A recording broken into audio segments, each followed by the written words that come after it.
наврӯз дар ватани мо тантана дорад. Таҷлили ин ҷашни аҷдодиро бидуни баргузории мусобиқаҳои варзишӣ тасаввур кардан ғайриимкон аст. бо ташаббуси бошандагон ва соҳибкорони ҷамоати деҳоти Саричашмаи Дараи Алмосӣ мусобиқаи варзишӣ аз рӯи намуди гӯштини миллӣ баргузор гардид, ки дар он паҳлавонон аз тамоми манотиқи ҷумҳурӣ иштирок намуданд. деҳаи Сангчашма дар яке аз мавзеъҳои зебои Дараи Алмосӣ ҷойгир буда, табиати нотакрор ва дорои заминҳои ҳосилхез мебошад. сокинони деҳа ба боғпарварию чорводорӣ шуғли бештар дораду дӯстдори гӯштини миллӣ мебошанд. ҳамин аст ки бахшида ба ҷашни байналмилалии Наврӯз дар ин деҳа рақобати паҳлавонони саршиноси кишвар сурат гирифт. чун анъана бо дуои пирони рӯзгордида мусобиқа шурӯъ шуд.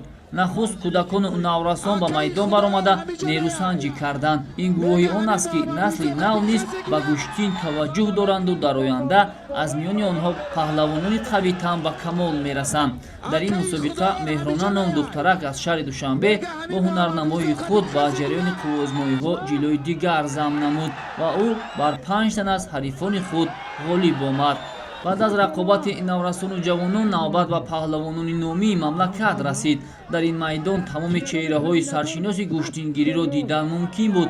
Ҳақназар Назаров, Дадахон Қурбоналиев, Хуршед ва Ҷаҳонгир Маҷидовҳо, Саидҷалол Саидов, Ҳоҷи Машраб ва паҳлавони аз ҳамсоякишвари мо Муҳсин Ҳисомиддинов иштирок намуда бо ҳунари гӯштингирии худ майдони наврӯзии деҳаи Сангчашмаро гарм сохтанд. бояд гуфт ки мавзее ки мусобиқаи гӯштин баргузор шуд дар оянда бо дастгирии соҳибкорону сокинони деҳа ба як шаҳраки варзишӣ табдил дода мешавад. сокинони деҳаи Сангчашма нақша доранд ки дар ин макон майдони замонавии футбол, майдончаҳои футболи хурд ва волейбол, инчунин макони махсус барои баргузории мусобиқаҳои гӯштин бо ҷои нишаст сохта ба истифода диҳанд, то бошандагони деҳа ба варзиш бештар дастрасӣ пайдо кунанд.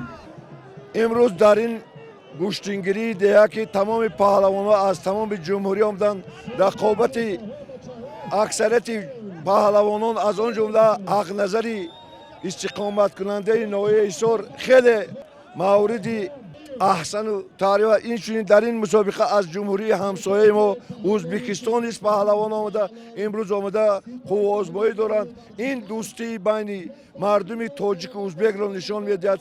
рақобатҳо миёни паҳлавонон ҷолибу диданӣ сурат гирифт ва барои тамошои ҳунари паҳлавонони номӣ аз тамоми манотиқи кишвар мухлисон ба ҳам омада буданд. дар марҳилаи ниҳоӣ барои ҷоизаи асосӣ Муҳсин аз ҷумҳурии Ӯзбекистон ва Хуршед Маҷидов аз Тоҷикистон ба майдон баромаданд. аммо дар ин ҷуфт ғолиб муайян нашуд ва қуввозмоии онҳо бо натиҷаи мусовӣ ҷамъбаст шуд. Ҳақназар Назаров низ баъд аз ғолиб шудан бар якчанд ҳарифонаш барои шоҳҷоиза бо Ҷаҳонгир Маҷидов ба майдон баромад. аммо ғолиб дар ин нерӯсанҷӣ низ муайян нашуд ва бархурди онҳо низ дуранг эълон гардид. Саидҷалол Саидов низ ҳарчанд дар лаҳзаҳои охири мусобиқа ба майдон баромад, вале ӯ низ натавонист бар ҳарифаш ғалаба кунад.